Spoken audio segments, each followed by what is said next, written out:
Welcome to tonight's classic episode, fellow conspiracy realist, the Sackler family. They did it. Wait. The Usher family? Exactly. Shout out to Fall of the House of Usher. I think, honestly, of all of the opioid epidemic kind of dramatizations, it gets it the best, in my opinion. Kind of slaps. It's so good. You watched it finally, Matt? I've been watching it, yeah. I think it kicks ass. It's so good. But obviously a really serious topic. We know that some of the pieces have fallen in the game of chess that is the U.S. government's prosecution of the Sackler family.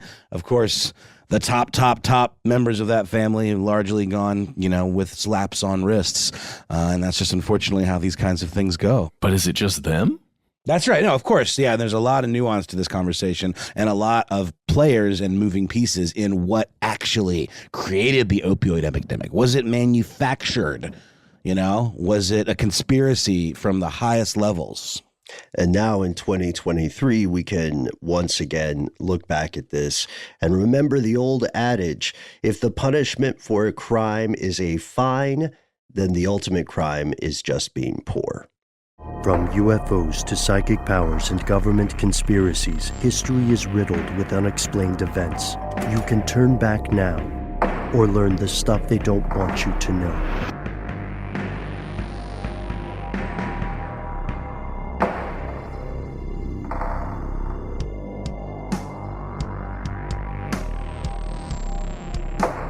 Welcome back to the show. My name is Matt. My name is Noel.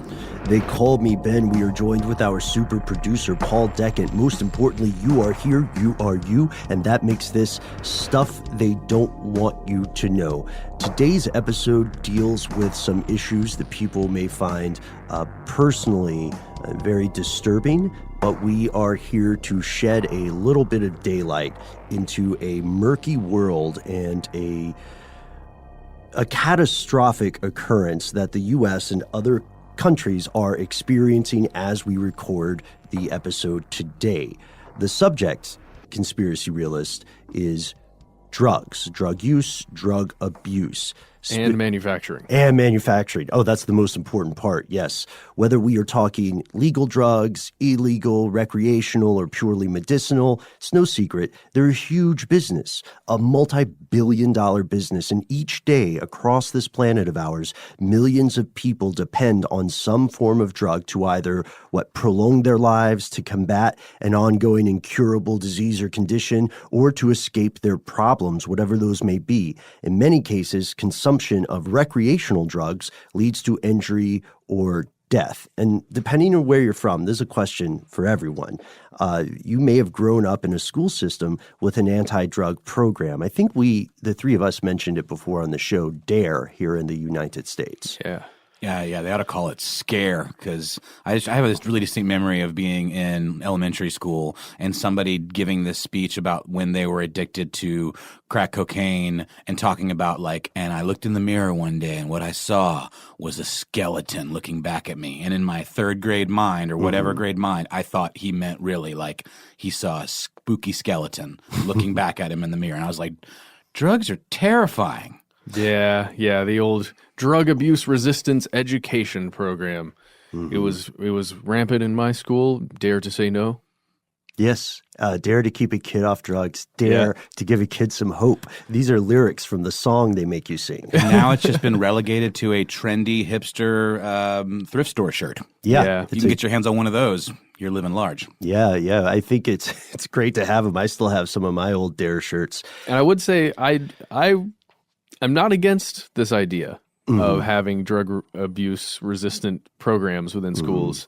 But there's more to that story, but we can get into that later. Yeah, I'm not against it either in theory. I'm torn because I think in many cases some of those programs encouraged kids to experiment with drugs. Well, they did it throughout my education. They did high school too. And I remember in high school, somebody came in with this suitcase with replicas of all the drugs, and I was like, I want to try that. I want to try that. I want to try. Not really, but it has this candy vibe to it, where everything looks like a fun little thing you want to check out. It's a little weird.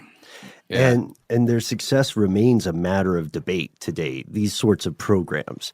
You know, how many of those kids in high school would, okay, the joke at a school I attended briefly was that you could tell all the kids who won the essay awards for DARE because they were the biggest potheads by senior year.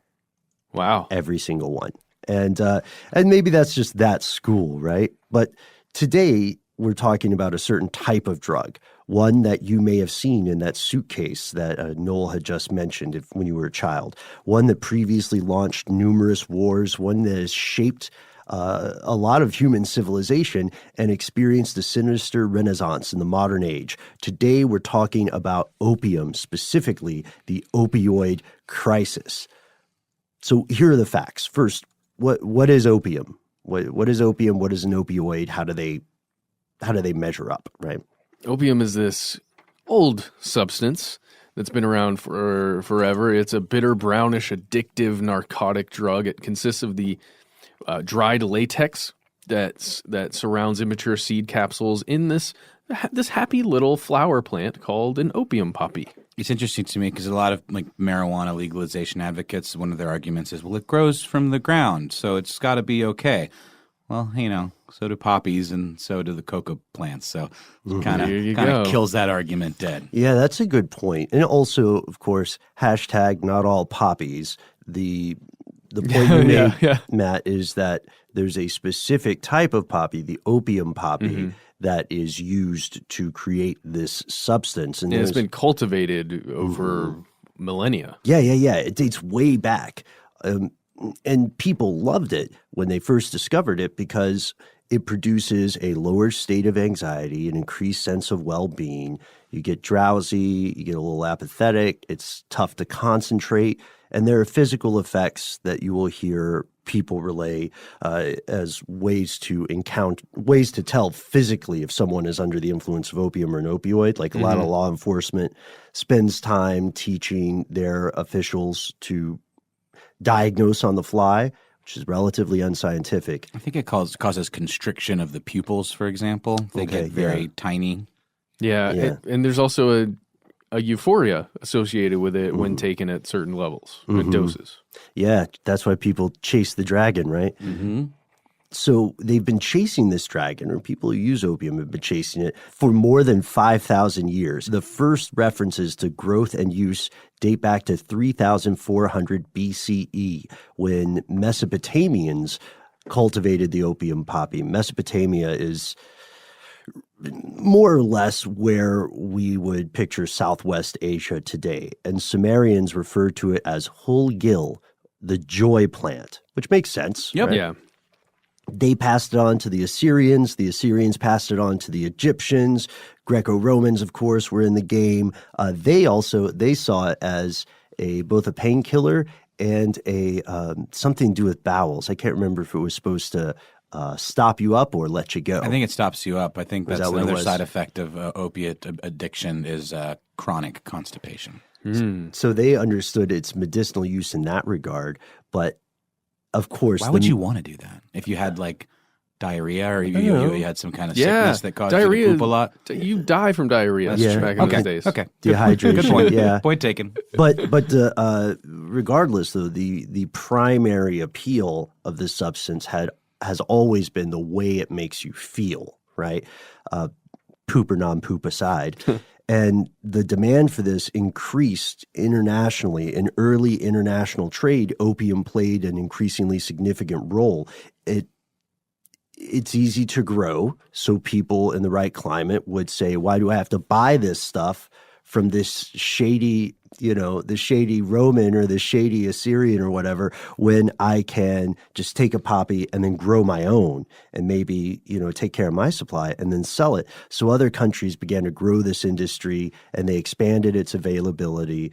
The old rule of supply and demand still played a role here. So opium got cheaper too, as more countries were growing it. And it quickly becomes a cash crop for a lot of places. Yes, absolutely, and remains so today. Places that maybe lacked other means of making money because of climate or location, rocky terrain. I think that's part of what makes opium so appealing to grow is because it's pretty adaptable, or it can grow in not the most ideal of circumstances.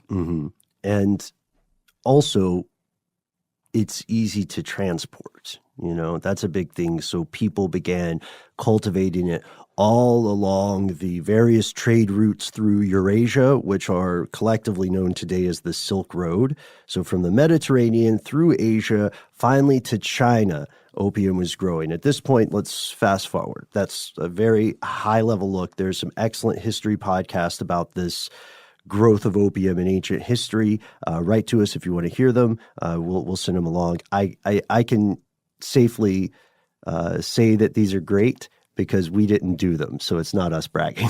They're objectively good. But one of the first and most historically significant conflicts or catastrophes caused directly by opium was a series of conflicts known as the Opium Wars.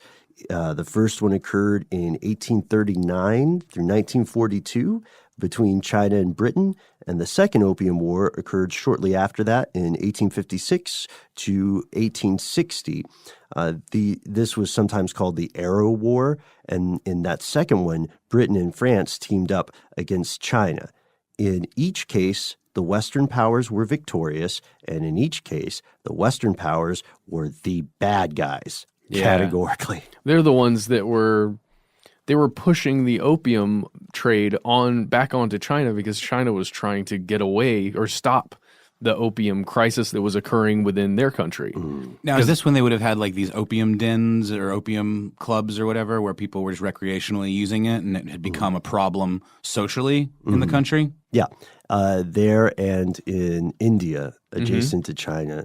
What essentially happened was a trade imbalance. So there was a huge demand for certain Chinese-produced goods, silk, porcelain, jade, stuff like that.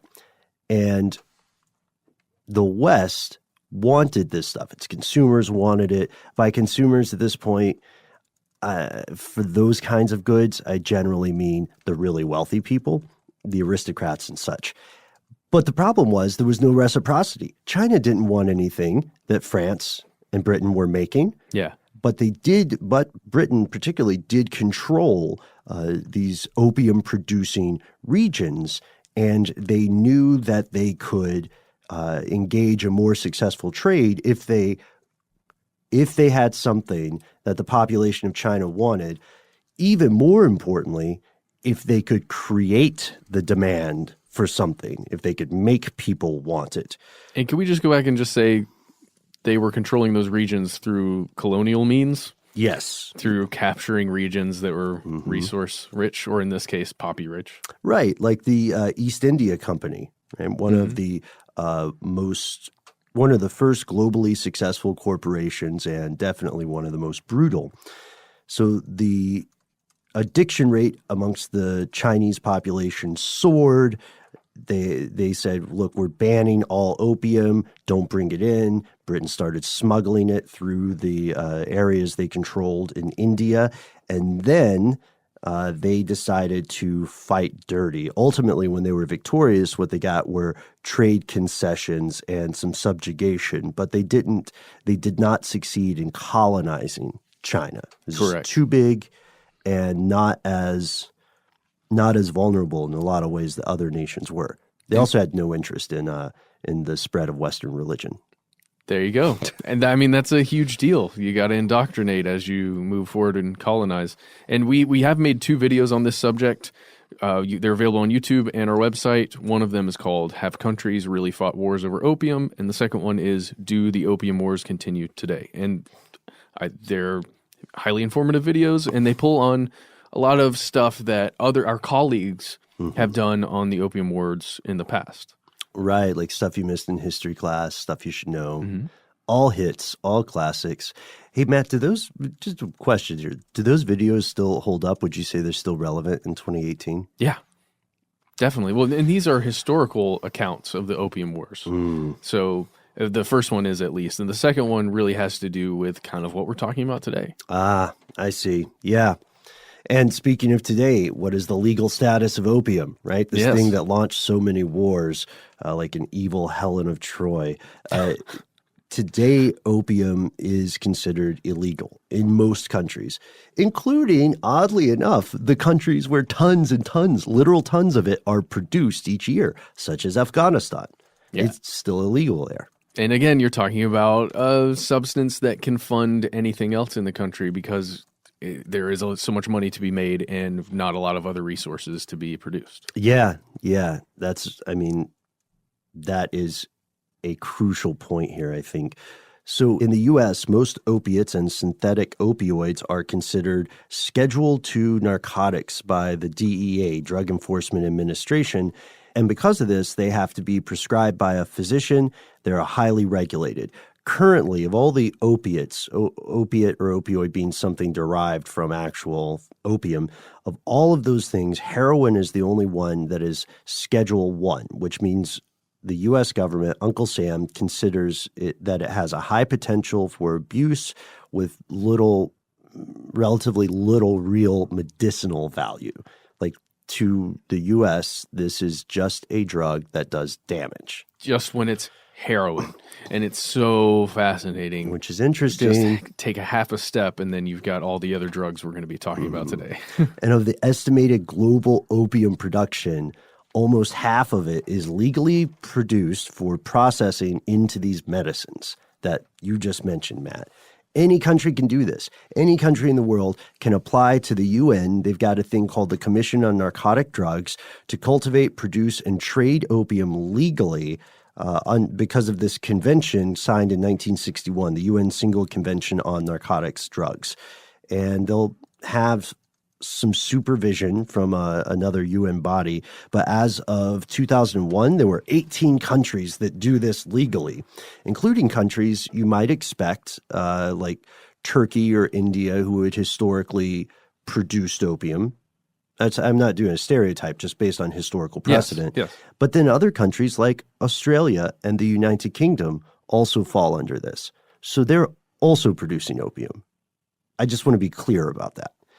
So that's opium, but we're going toward opioids. What exactly is an opioid? Yeah, opioids is kind of like this overarching umbrella term, but it's used to describe substances that tick at least 3 of the opium receptors in the brain that interact with them. It's a class of drug that includes the illegal narcotic heroin, but it also includes synthetic opioids like fentanyl and other pain medications that can be obtained legally with a prescription, like oxycodone. We've got some brand names here, which is OxyContin, hydrocodone or Vicodin, codeine, morphine, and tons more. So, okay, a little more on the way the U.S. and the DEA schedules drugs. There's a system in place. Opioids vary from Schedule I, we talked about earlier, heroin being the only one that is considered that, meaning it has no medicinal use whatsoever and high potential for abuse. And it goes to Schedule V.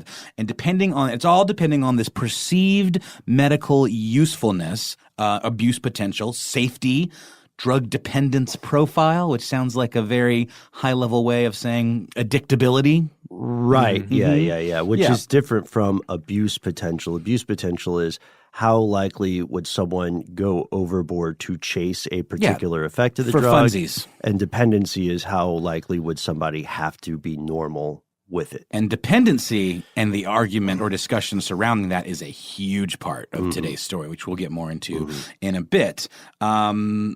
And heroin remains completely illegal to distribute, purchase, or use outside of any kind of medical research, where I don't know what that would look like. Medical research in this sense would mean that a board, like clinical researchers or groups of doctors, often through a university or government-sponsored treatment center, will be able to access opium or create heroin from it for the purpose of creating maybe a new opioid, for the purpose of learning more about how heroin itself affects users.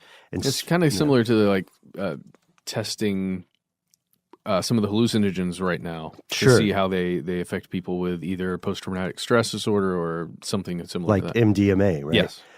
Yes, and speaking of users, we would say one of the most important parts of this story, let's learn a little bit more about usage statistics for opium and opioids after a word from our sponsors.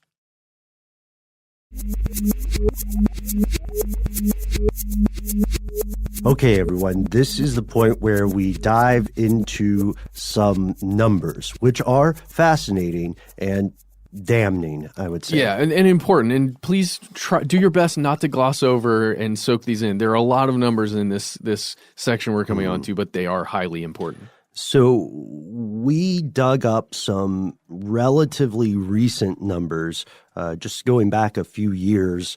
The International Narcotics Control Board reported that in 2015, 99.7% of the world's hydrocodone, known by its brand name Vicodin, was consumed in the U.S. alone.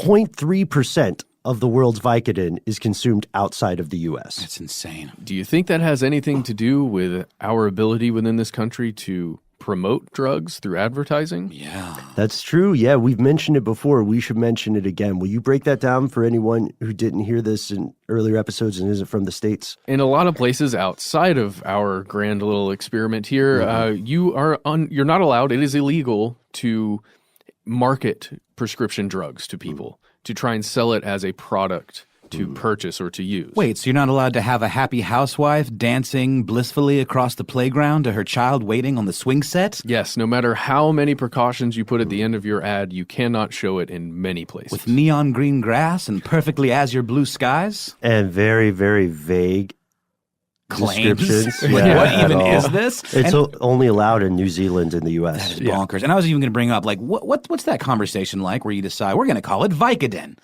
Is there any etymology in the names of these drugs ever at all? I've always wondered this. Case by case. Yeah. It's similar to – so because this is private industry, there's the marketing decision really comes down to a conversation between the CEOs, the PR firms, and maybe the people who actually made the drug. But you don't think the FDA would have any weigh-in potential Probably in not, this? because these groups present it to the FDA, right? Yeah, and the FDA often is a series. They will have some guidelines about this, but the FDA in theory on paper and the FDA in practice are two very, very different organizations, unfortunately, for most residents of this country. But yeah, it's true. It's a case-by-case thing. So there will be some policy conventions. There's not a law, but there will be policy conventions such as you can't name this cancer cure. Happy fun pills. Right. But I would argue that things like Lyrica are pushing the line on that. Yeah. That sounds nice. Yeah, That sounds, right. wow. Just saying it out loud makes me have a warm, fuzzy feeling. Right. So it does go down to marketing. If you are listening to this and you have participated in the naming of a drug, we would love to hear your process. Absolutely. Yeah, Tylenol, get at us. Right. Excedrin's a good one because it's got the root of excel in there. That's an excellent. So throughout 2016, regardless of what the names for these drugs were, there were more than 63,600 overdose deaths in the U.S. Of those 63,600, 42,249 involved an opioid. That's 66%. That's over 66%. And that, if we want to math it out a little bit, that equates to an average of 115 overdose deaths just from opioids every single day in 2016. Do we have a statistic as to whether they were street opioids or prescription opioids? I would love to see a breakdown of that. Probably hard to tell. Well, yeah, because they gather that information when they assess cause of death, and sometimes it might be difficult to figure out how that got in their system.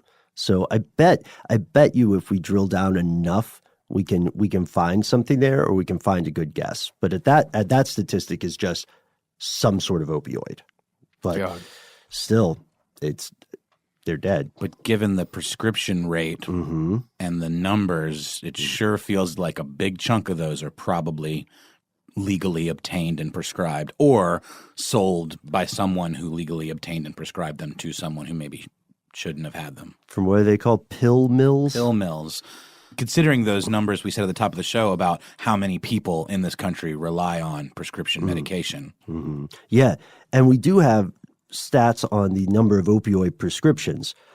In 1992, this is troubling. It goes to your question about how we can ascertain which particular type of opioid these people were trying, like street or prescription. In 1992, there were 112 million prescriptions written for some sort of opioid. By 2012, that had peaked to 282 million. I'm sorry, what? Yeah, per year, not per day. Well over doubled. Yeah, well over doubled. The good news is it began to decline after that, but not by that much. 200-something million is the new normal now. In 2016, the number had fallen to 236 million. So it's still more than doubled.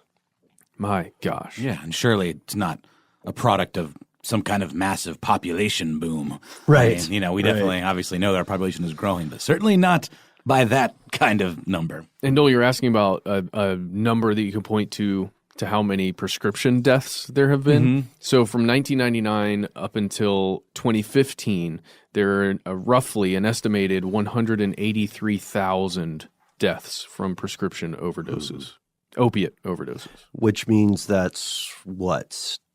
An average of 91 overdose deaths per day? Since 99. Mm-hmm. And as a result, to put this in perspective, this means we have a lot of folks who listen to this show while they're driving. Yeah. So this might be good news for you. You're more likely to die of an opioid overdose than a car crash. Yeah. So you're safer in your car, at least. Man, driving into work today, 4 cars ahead of me, some dude was trying to get off at the 14th Street exit coming south on 85. This is for all you Atlanta listeners. And as he's trying to get over, he's trying to do it, right at the end, right before there's the guardrail and everything. One of those. And he couldn't make it. So he swung his car back to the left, made another car get out of the way of him and ran into a truck just a couple of cars ahead of me. And so even in Atlanta traffic, you're safer in your car than you are taking prescription opiates. Yes. In a crazy place like this. Statistically speaking, at least, right? Yeah.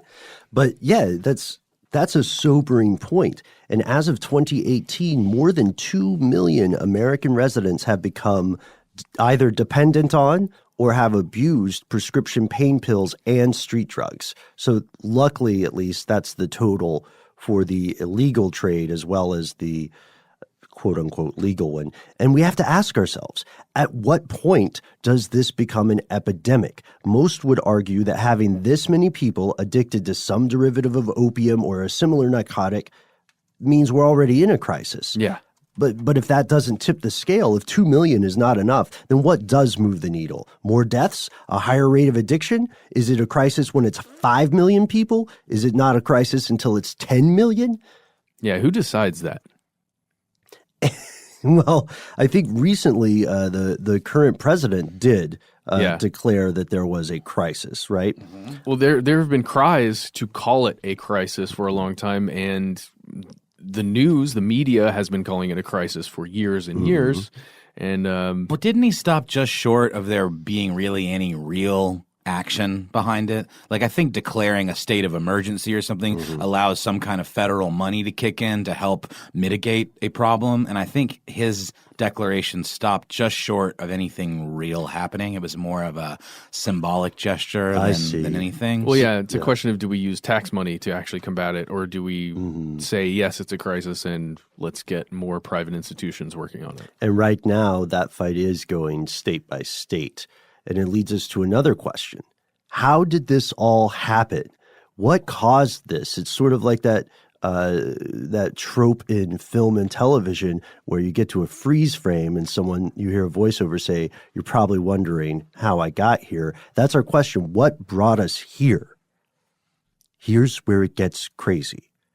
According to numerous critics, policy researchers, government officials, medical experts, and more, the cause of the current opioid epidemic isn't solely the fault of, say, like some illegal drug cartel over the border or in the Golden Triangle somewhere. It's not street-level dealers like Pookie and The Wire. Instead, they argue the blame for the present crisis falls squarely at the feet of the pharmaceutical industry, the lobbyists it employs, and the government officials with whom these lobbyists interact. I mean, if we take a closer look, nearly 75% of people who were receiving treatment for heroin addiction didn't just start doing heroin. They didn't wake up one day and say, you know what, carpe diem. They began their addiction by being prescribed opioid painkillers. Yeah. Typically for a pain-killing thing, right? And these are often people who don't have a history of drug abuse. Yeah, and many times it has to do with being prescribed a certain amount of opioids, so over a threshold of days. I think the safe threshold is like 7 or something around that, and many of these begin when you get like 2 weeks, 3 weeks worth of prescription painkillers. Yeah, and the weird thing is that this statistic that 75, I think the number may have increased to 80% now, that the vast majority of people who are in treatment for heroin addiction in the U.S. started heroin after they could no longer get legal opioid prescriptions. This is absolutely a well-known fact, but it still has yet to stop the rise in opioid prescriptions for pain relief. That over the past 10 years, the number of prescriptions handed out has risen by 300%. Well, get this. There's an article from the Washington Post from 2015, so not incredibly up to date, but still, the headline is "Why a Bag of Heroin Costs Less Than a Pack of Cigarettes." And it has a map for the entire country showing about how much a bag of heroin costs. And by bag, we're saying that's about a dose. Maybe it's 2 doses. I'm not sure. Point being, it's between $7 and $10 for an amount of heroin that could potentially kill you and would be enough to completely put your butt in the dirt. You know what I mean? But how much does a heavy heroin user use per day? Surely more than 1 or 2 doses. Absolutely. Absolutely. And here's the thing, too. I just looked up OxyContin pill price, and it says when legally sold, a 10 milligram tab of OxyContin is about $1.25, and an 80 milligram tablet will cost $6. When illegally sold on the street, it can cost between $10 and $80 for one pill, depending on the dose. So it's usually about $1 a milligram. So an 80 milligram OxyContin is about $80. And a tab is just a pill. A pill. Okay. So you can see maybe if you can't get it legally prescribed and you're relying on those pill mills or buying it illegally from someone who does have the prescription, which is certainly how a lot of this stuff gets into circulation, you could see the attraction of buying those $7 bags of heroin if you're really addicted to that particular, buzz. Yeah. And then people would say, well, I'm doing this as a stopgap, right? And I'm not going to shoot it up. I'm not going to take it intravenously. I'm not going to insulfate or whatever. I'm just going to maybe smoke it. Or snort it. Yeah. Yeah, right. Maybe get to snorting it, but never shooting it. So one of the big there's some demographics that fall into this too that we would be remiss if we didn't mention. We'll get to them by the end of the episode. But for now, we can say that opiate manufacturers know how much money is at stake. They've spent more than $880 million over the past 10 years just to, not to make new drugs, but just to keep control over the making and distribution of these substances.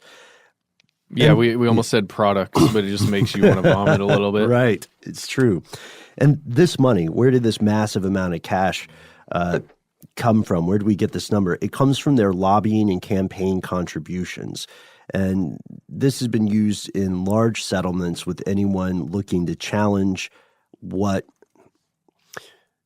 is commonly called big pharma. I know when you hear that phrase, it makes it easy to dismiss this as some Looney Tunes conspiracy theory, but there is a huge industry. It's real.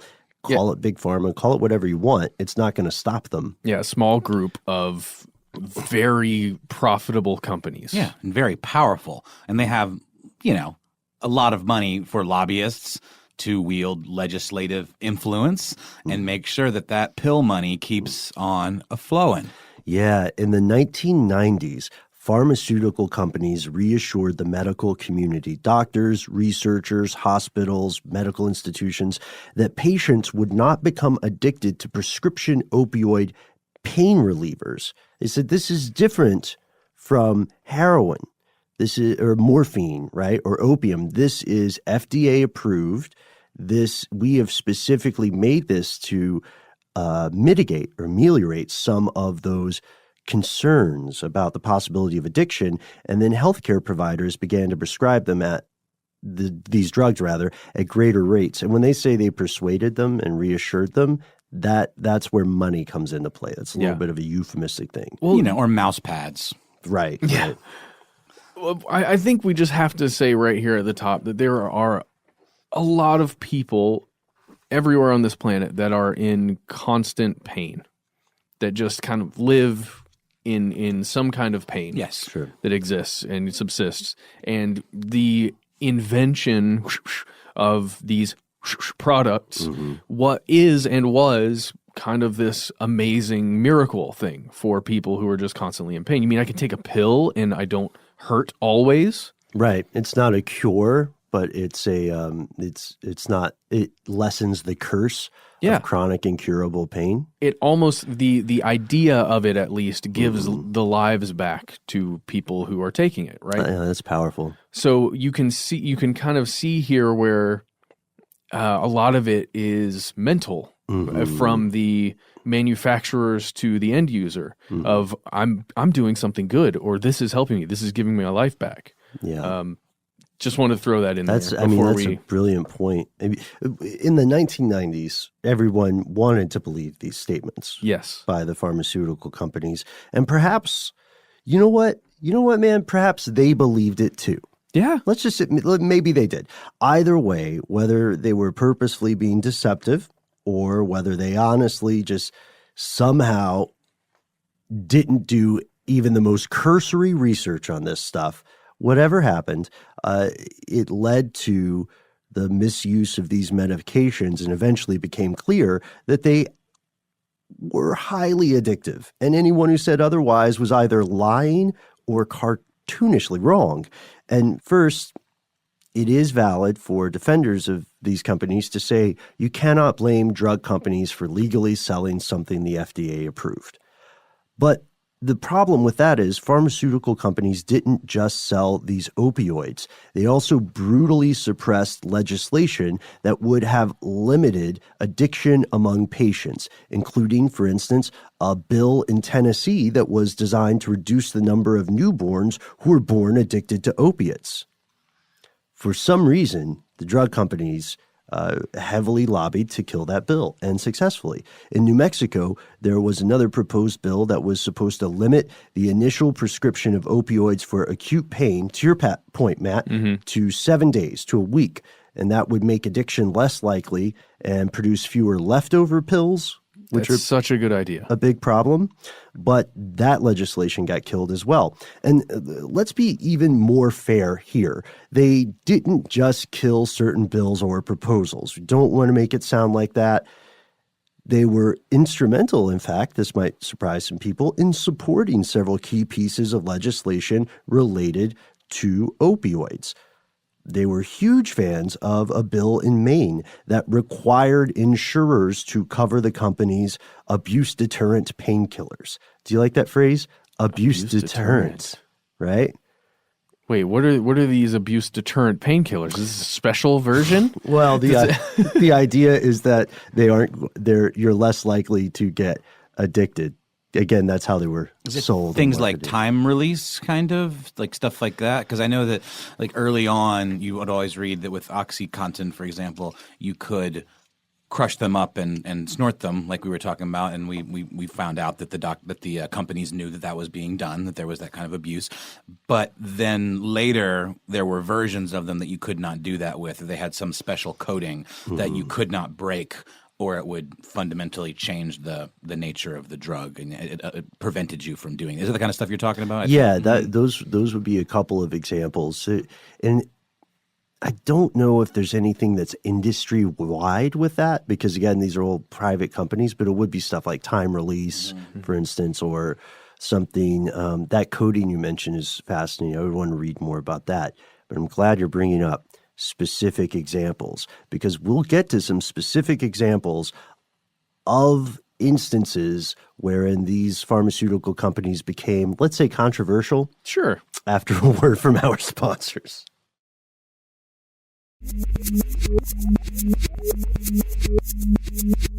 All right, 2017. Okay, I'm there. Let's see what's going on. It's about a year ago. Oh, you're right. Okay.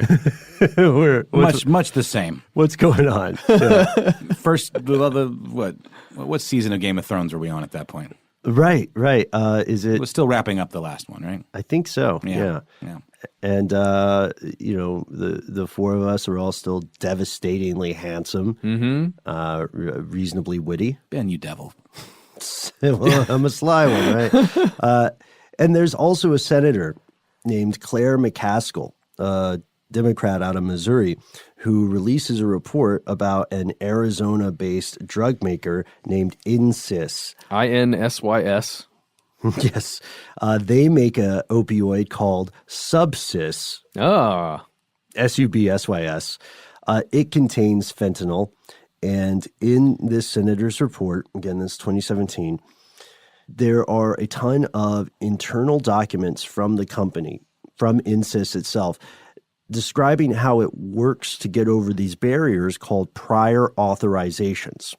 Subsys, the drug, is meant for one thing and one thing alone, for cancer-related pain.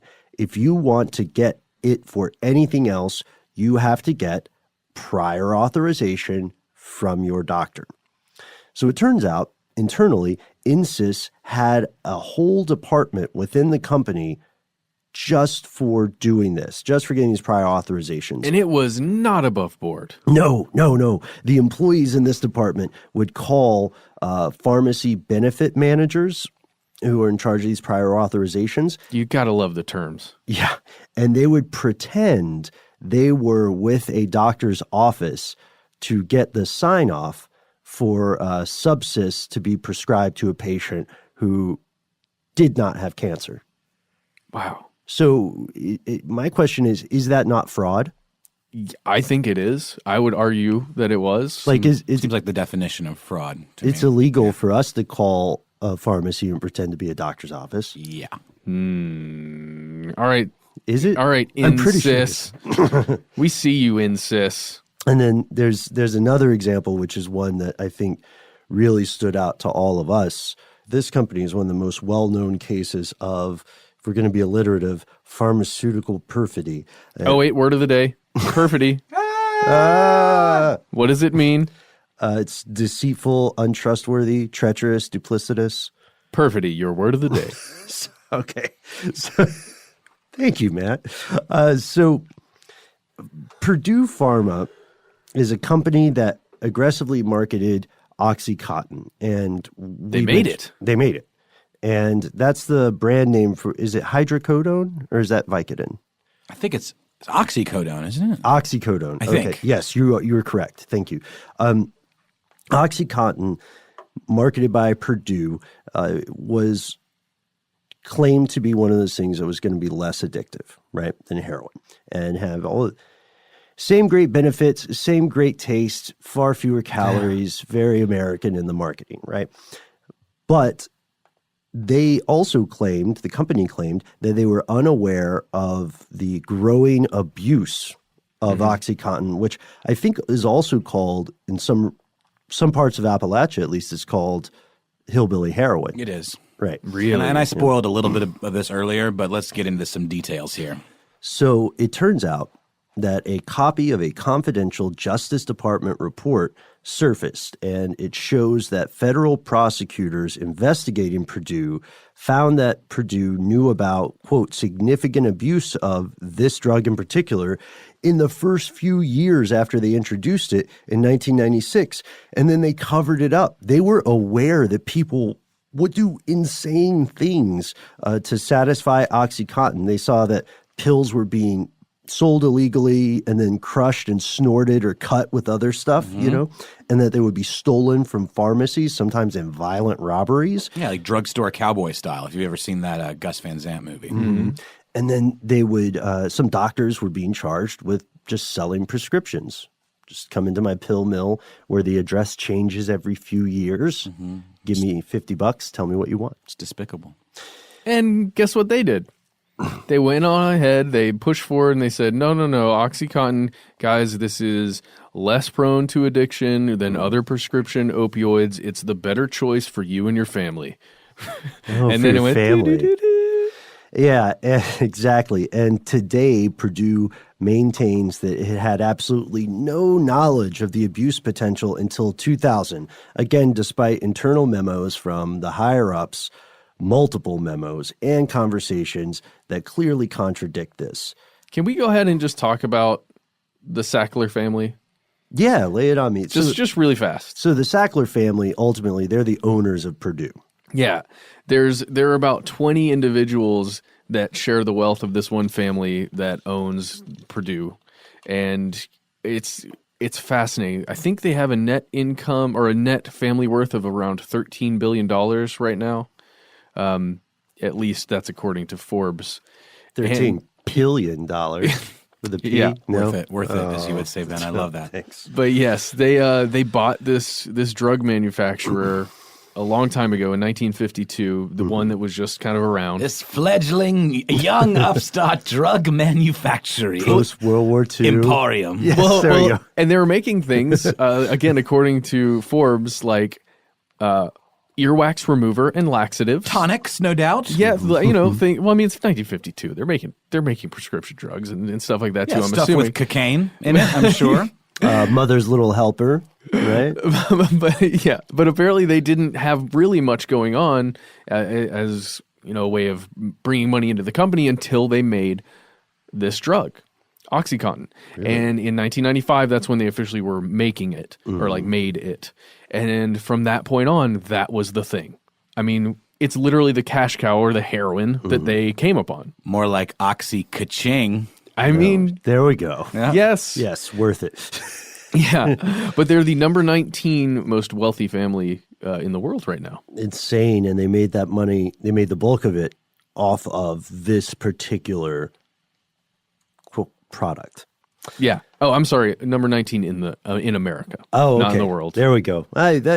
Still, kudos to you, Sacklers. If you want to dig a little deeper into that, there's an article in the New Yorker with a fabulous headline. It's the family that built an empire of pain. The Sackler dynasty's ruthless marketing of painkillers has generated billions of dollars and millions of addicts. That's a great title and surprisingly accurate. Let's look at those distribution statistics. Between 2007 and 2016, the most widely prescribed opioid it wasn't oxycodone. Not this time. No, it's hydrocodone, Vicodin, which you might remember from some of Eminem's earlier lyrics. Yeah. And, movies from the 80s. Yes. Or, just any of your relatives or friends who have been prescribed it.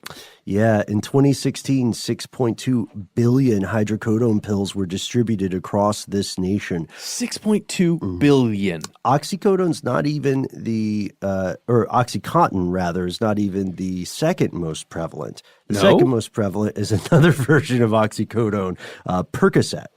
That topped out at 5 billion tablets or pills distributed in the U.S. Oh my God! People have been taking notice. Not just us, not just a couple of reporters here and there, but the government too. In 2006, after a 4-year investigation, the Justice Department and the prosecutors recommended that 3 top executives at Purdue be indicted on felony charges, including conspiracy to defraud the United States. And this would have resulted in prison time if these people had been convicted. Go ahead. That reminds me of maybe the market crash in 2007, 2008. Yeah. Where all the guys in charge were supposed to get indicted and charged and they'd be in trouble. Mm-hmm. Yeah, I'm glad it reminds you of this. So I'm hopefully just like that situation, all those guys went to prison, right? Oh, boy. Yeah, okay, so what had happened was officials in the George W.H. Bush administration did not support this prosecutorial move. Oh. Instead, they settled the case in 2007, and we have a quote from a New York Times article on this debacle, some would call it. Purdue Pharma pleaded guilty to a felony charge of misbranding and OxyContin while marketing the drug by misrepresenting, among other things, its risk of addiction and potential to be abused. So there were 3 executives, the company's chief executive, Michael Friedman, its top medical officer, Dr. Paul D. Goldenheim, and Mr. Udell, a gentleman who died in 2013. All of these guys pleaded guilty to misdemeanor misbranding. Yeah. And it solely held them liable as Purdue Pharma's responsible executives and did not accuse them of any wrongdoing. And the company had to pay, along with the executives, paid $634.5 million in fines. And although they did not go to jail, they were required to perform, get this, community service. No member, by the way, the prosecutors did not accuse any Sackler family members of wrongdoing. And let's just remember that, 634 mil seems like a ton of cash, but this family is worth upwards of 13 bill. Well, and at the time, they were raking in about $1.6 billion a year with their pharma industry. So it's like with banking regulation, is that just the cost of doing business at this point? Yeah. I mean, it's a huge cost. It's like over 1/3 of your cost of doing business, but still. But and those payments are negotiable too. It's essentially a layaway payment plan, or they can appeal that and see what they did make a settlement. Yes. That's the problem. So they are on the hook somehow to pay it. But once that stuff gets out of the news, you would be surprised how amenable both parties can be behind the scenes. And yet, Ben, if I get a parking ticket, I got to pay that thing in full. Yeah. Or any kind of moving violation or misdemeanor, whatever it might be. Mm-hmm. Like, I've been to court only for parking and traffic stuff, but you have to pay it before you leave unless you give some kind of crazy mitigating circumstances. Mm-hmm. Your local government appreciates your business. Well, yeah, that's how it feels, but it's so crazy to me thinking about the backroom scenarios that would go into scheduling payments for an astronomical amount like this when the company can totally afford it. I don't know. It's just just rubs me the wrong way. Sacklers!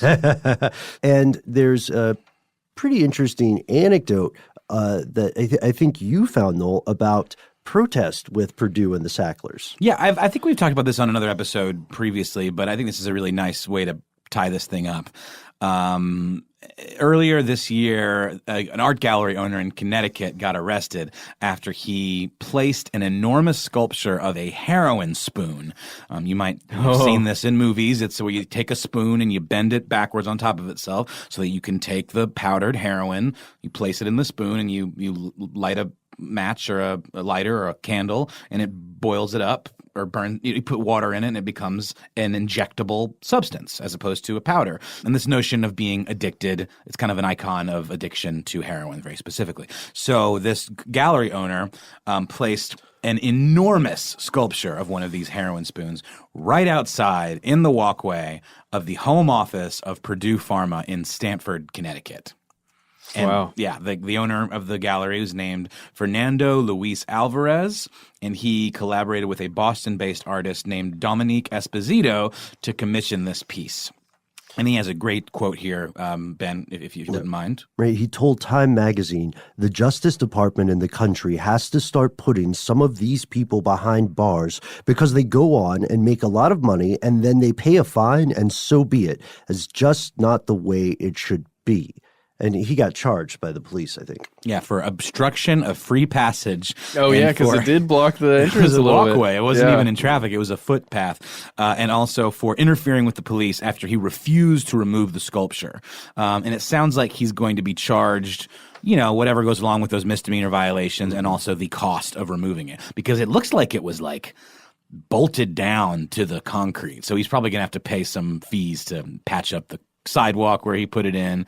And removal of this thing would be no joke because it's about 10.5 feet long. And they had to, the city government, I guess, or law enforcement had to remove it and also store it. So, this guy's going to get a pretty hefty fine for that, whatever they assess. However, we are a pretty resourceful team, conspiracy realist. If you're listening to this, you happen to be in the area and you practice law, why not accept as payment that gigantic sculpture, get the guy out of court, and then plant it back? I would love to see a sequel. We're going a little bit long on today's episode because this is incredibly important, and it doesn't matter what your personal beliefs are. The numbers are real and they have no opinion. There's something else we wanted to mention that we were talking about with our super producer, Paul, who brought up a great point. This is obviously, not only is it not the first opium crisis in the world, it's not the first drug crisis in the U.S. In the 80s, there was the crack cocaine epidemic, and the government handled it in a very different way. Yeah. They didn't say, let's sort of soft foot around on a federal level holding pharmaceutical companies responsible, right? Because all the powerful legislation for this stuff, we should say, is coming state by state. And we can tell you a little bit more about that later. But what they did instead in the war on drugs was add things like mandatory sentencing, add things like 3-strike laws for stuff relatively innocuous like possession, not even with intent to distribute. For the end user. For the end user, not the supplier. Someone who is addicted to smoking crack is probably not also pressuring lobbyists, right, to let them market cocaine more effectively. So one of the huge differences here that you can also see in various news articles such as NPR's Why is the Opioid Epidemic Overwhelmingly White? Some of the really, I would say, revelatory media research in this thing is tracing it to the demographic of the end user, right? Because crack cocaine's user base was portrayed as predominantly people of color. And the opioid epidemic is portrayed predominantly as white people. It's it's an unfortunate point, and you can see how it's shaped both of the entire processes. One thing we do have to point out here is that the crack cocaine epidemic is an illegal substance solely peddled illegally, right? There's no legal prescription version of cocaine or crack cocaine. No. And in this case, I think it's kind of the same point you're making, Ben. In this case, you've got somehow this same illegal substance changed just enough that it can become a product that can be sold legally. Yeah, I think the takeaway here is the money. Yeah, well, there's also an interesting thing in this article that is profoundly disturbing, and it goes back into stereotypes medical professionals have toward patients based on what they perceive the patient's identity to be. There's a drug abuse expert in this interview on NPR named Dr. Andrew Kolodny. Apologies if I'm mispronouncing your name, doctor. And Kolodny notes that one thing he's seeing is that doctors tend to prescribe, is a quote here, doctors tend to prescribe narcotics more cautiously to their non-white patients because it seems the doctors themselves have stereotypes about addiction. So really? Yeah. So that sort of racially based or motivated attitude on the part of the medical professional may be playing a role too. Jeez. There's an interesting analog, or with something that's going on in the news right now. Matt, you mentioned that the difference between, or one of the differences in the way that the government handled it is the fact that heroin and opiates, there's a legal version of it that you can be prescribed. No analog exists for crack cocaine or cocaine, what have you. Since they took it out of Coca-Cola. Since they took it out of Coca-Cola and, Mommy's Little Helpers or whatever, right? And I've talked about this before, and it's interesting because it really is an ongoing story. There is what's kind of billed as an herbal supplement called Kratom. It's a ground up leaf from a tree that's indigenous to like Malaysia or somewhere Thailand, in Thailand. right? That's correct. And it has been on the DEA's watch list for a long time now because it has supposedly analogous sensations and effects to opioids. And a lot of people take it. There's a whole, it's a $1 billion industry, and there's an organization that is like the advocate for this substance. And people say how they take it to get off of prescription painkillers or to treat some of the things that prescription painkillers would be, prescribed for, and what have you. And then of course there's also people take it for anxiety, what have you. But then there's also potential for abuse.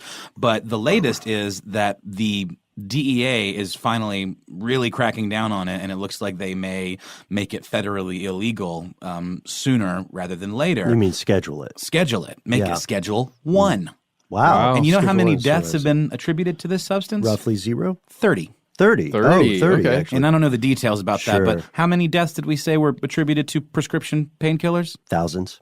So why is the attitude so different? Why is this substance on the chopping block, and yet the others that we have massive amounts of data that show it is in fact deadly are not?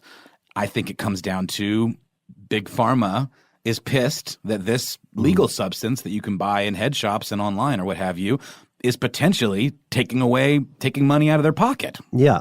I think that's a fantastic point. I want to go back though and make sure we don't miss the point with what this doctor was saying about the way we handle these epidemics. And I think they tie in because in the doctor, Kolodny, was saying that in this epidemic, where we do see these legal analogs, he's saying we're hearing from policymakers, even conservative politicians, when they talk about the crisis, they begin by saying we cannot arrest our way out of this. We can see that people who are addicted can access effective treatment. We did not hear that during the crack cocaine epidemic. It's good that we're hearing it now, but it's too bad we didn't hear it then. And if kratom is a possible way to help people in need, then it seems, just objectively, it seems pretty counterintuitive to remove that from the conversation. Absolutely. I didn't mean to derail the racial tones to this comparison. I think that is absolutely accurate. I just think this is almost – it just really goes to show that there is not only that bias in place in this discussion, but also that whole lining of the pockets Absolutely. element that's I in think place they're as well. hand in hand, yeah. Well, here's the thing. Does kratom then – do you get kratom clinics? Like methadone clinics? Well, and then sure, now like in people are Canada. addicted to kratom? No, You said there's potential for abuse, right? Here's what the DEA has to say about this. One of their big beefs is that it's being supposedly marketed for those things that I mentioned earlier. Yeah. Withdrawal from opiates, treating things that would require a more professional medical opinion, et cetera. Supposedly, they say it's being marketed that way. So it says, quote, "The FDA knows people are using kratom to treat conditions like pain, anxiety, and depression, which are serious medical conditions that require proper diagnosis and oversight from a licensed healthcare provider. We also know that the substance is being actively marketed and distributed for these purposes. Importantly, evidence shows that kratom has similar effects to narcotics like opioids and carries similar risks of abuse, addiction, and in some cases death." But then you have people that use it and talk about it very openly that are part of these organizations that say it's just not the same, that they were able to use it because it had a similar effect to narcotics, but that it literally allowed them to kind of integrate back into society in a way that they just weren't able to do with the narcotics that they were on, the heavy doses of narcotics. So Like MDMA and PTSD, Yeah. right? What we need is a prescription version that we can sell for $80 a tablet, Right. and then it's good to go. No cures, only treatments, right? You know, I know we're wrapping up. We're going way too long. Sure. We didn't even really get into the fentanyl thing that's happening right now as part of the crisis, like the reason why so many people are Right. dying right now, today, while we're recording this, because the heroin supply that is illegal that people are getting rather than the prescription drugs is laced with this thing that's deadly in very, very, very small doses. Yeah, could you tell us a little bit about that? Well, it's just a fact. Fentanyl is a drug that's being laced within supplies of heroin coming into the United States. And it maybe it's a whole different episode for another show where we talk about like why is that happening? Is it just to save cost on the manufacturer's side? How does heroin get into the States Yeah. as well? Yeah. And what is the difference between fentanyl and all this stuff, and who would be putting it in there? There's a photo in this article from statnews.com. The headline is "Why Fentanyl is Deadlier Than Heroin" in a single photo, and it's these 2-inch tall vials. On the left is heroin, and it has about a centimeter of powder in the bottom of it. And then next to it is fentanyl, and it just looks like residue. Like there's like maybe 10 grains that you can see. Wow. It looks like the leftovers in like a salt shaker. And that's an equivalent dose? Yeah. Yeah. Oh my God. Yeah. So- Terrifying. That's terrifying. So maybe that is a future episode for us today. We want to thank you for taking this strange journey with us. It's only the beginning of something that has been ongoing for, not just since the 1990s here in the States, but ongoing for thousands of years in terms of our species' struggle with opium. So in short answer for today's question, yes, the opium epidemic in the U.S. is at least partially the result of an active and very successful conspiracy on the part of pharmaceutical companies, some of them, not all of them, to twist the law or circumvent it entirely and push these painkillers on innocent patients. Two biggest factors in this are private partnerships with politicians, withholding or suppressing of important information, and nowadays, 2018, multiple companies claim they are in fact combating the crisis. They or companies like them did play a role in creating. None of these companies to date have acknowledged that they played this role, even when internal memos show that they consciously did. So it's pretty easy to see how critics don't trust these statements. Currently, the attorneys general of 41 different U.S. states, inspired by aggressive legislation from Ohio, are joining forces to investigate these companies.